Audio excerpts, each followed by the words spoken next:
आप सभी को राधे राधे।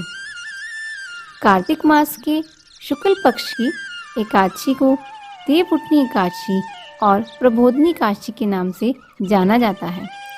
मान्यता है कि इस दिन क्षीर सागर में निवास करने वाले भगवान श्री हरि विष्णु 4 माह के शयन के बाद जागते हैं।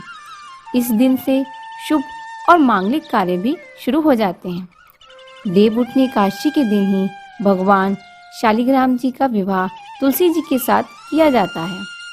इस दिन को तुलसी विवाह के रूप में भी मनाया जाता है। एक बार धर्मराज युधिष्ठिर जी भगवान श्री कृष्ण से बोले कि हे द्वारकाधीश, कार्तिक मास के शुक्ल पक्ष की एकादशी का क्या नाम है और इसका क्या महत्व है, विस्तार से कहिए।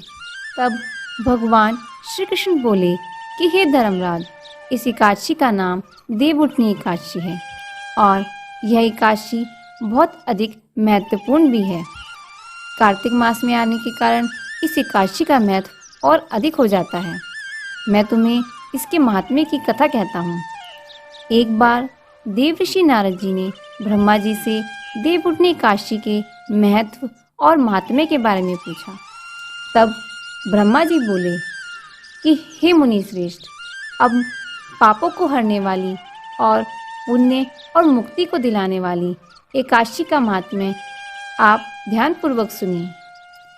पृथ्वी पर गंगा की महत्ता और समुद्रों तथा तीर्थों का प्रभाव तभी तक है जब तक कि कार्तिक के देवउठनी एकादशी तिथि नहीं आती। मनुष्य को जो फल 1000 अश्वमेध यज्ञ और 100 राजसूय यज्ञ से मिलता है, वही हरि प्रबोधनी एकादशी से मिलता है। तब नारद जी ने पूछा कि एक समय भोजन करने से और सारा दिन उपवास करने से क्या फल मिलता है, सो विस्तार से बताइए। ब्रह्मा जी बोले, हे पुत्र, एक बार भोजन करने से 1 जन्म और रात्रि को भोजन करने से 2 जन्म तथा पूरा दिन उपवास करने से 7 जन्मों के पाप का नाश होता है। जो वस्तु त्रिलोकी में ना मिल सके और दिखे भी नहीं, वह श्री हरि प्रबोधनी एकादशी से प्राप्त हो सकती है। सुमेरु और मंदराचल पर्वत के समान भारी पाप भी नष्ट हो जाते हैं। अनेक जन्म में किए हुए पाप समूह क्षण भर में भस्म हो जाते हैं। जैसे रुई के बड़े ढेर को अग्नि की छोटी सी चिंगारी पल भर में भस्म कर देती है। विधि पूर्वक थोड़ा सा पुण्य कर्म बहुत फल देता है, परंतु विधि रहित अधिक किया जाए तो भी उसका फल कुछ नहीं मिलता।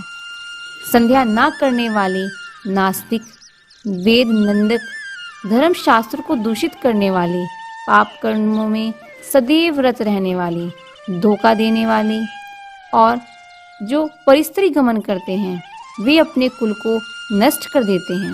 परंतु हरि प्रबोधनी एकादशी के व्रत से इन सब पापों का नाश हो जाता है।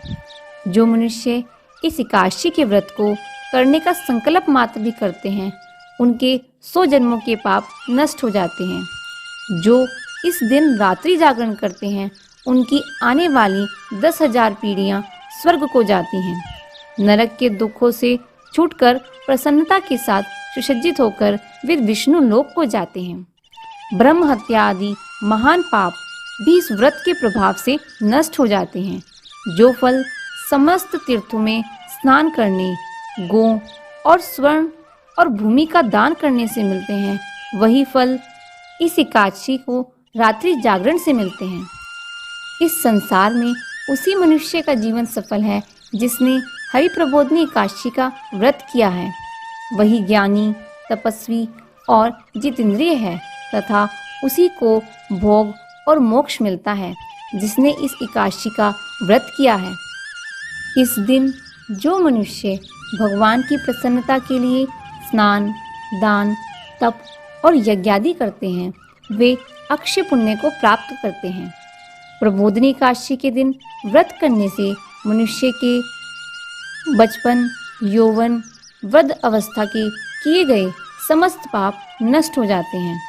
इस दिन रात्रि जागरण का फल चंद्र और सूर्य ग्रहण के समान स्नान करने से 1000 गुना अधिक होता है।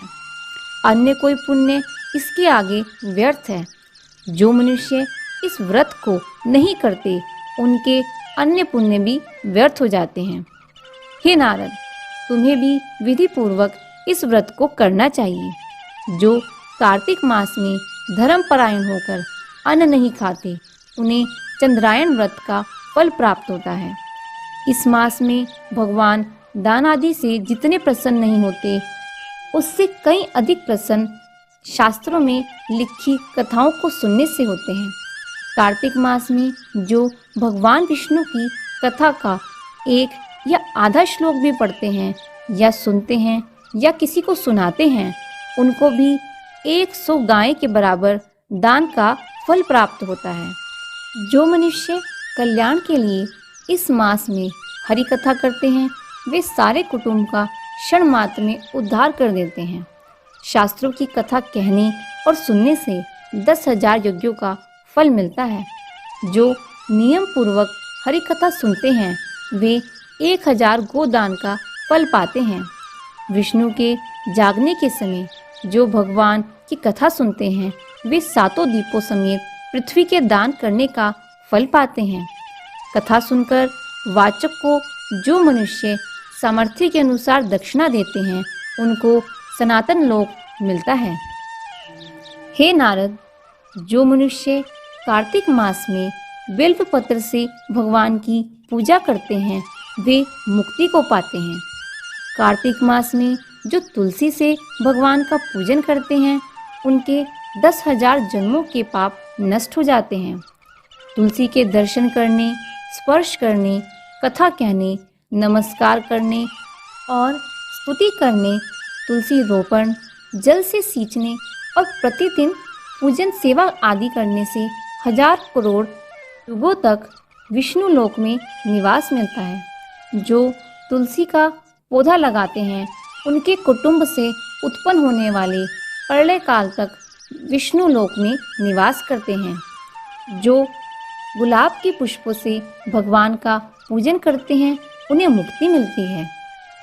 और जो दूब के अंकुरों से भगवान की पूजा करते हैं वे 100 गुना पूजा का फल ग्रहण करते हैं। जो शमी के पत्र से भगवान की पूजा करते हैं उनको महाघोर यमराज के मार्ग का भय नहीं रहता। जो भगवान को चंपा के पुष्पों से पूजित करते हैं वे फिर संसार में नहीं आते।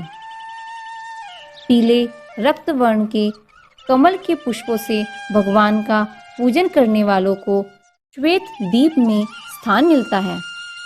हे नारद, जो मनुष्य तुलसी के वृक्ष के पास श्रद्धा से पूरे कार्तिक दीप जलाते हैं उनके हृदय में दिव्य चक्षु का प्रकाश होता है। जो शालिग्राम जी के चरणोदिक में तुलसी मिलाकर पीते हैं उनके निकट कभी भी अकाल मृत्यु नहीं आती। जो मनुष्य चातुर्मास में या एकादशी के दिन मौन धारण करते हैं उन्हें स्वर्ण सहित तिल का दान करना चाहिए। जो कार्तिक मास या चातुर्मास में नमक का त्याग करते हैं उन्हें शक्कर का दान करना चाहिए। कार्तिक शुक्ल एकादशी से पूर्णिमा तक देव स्थानों में दीप जलाने से पुण्य की प्राप्ति होती है। हरि प्रबोधनी एकादशी का महात्म्य सुनने से अनेक गोदान का फल प्राप्त होता है। बोलिए वृंदावन बिहारी लाल की जय।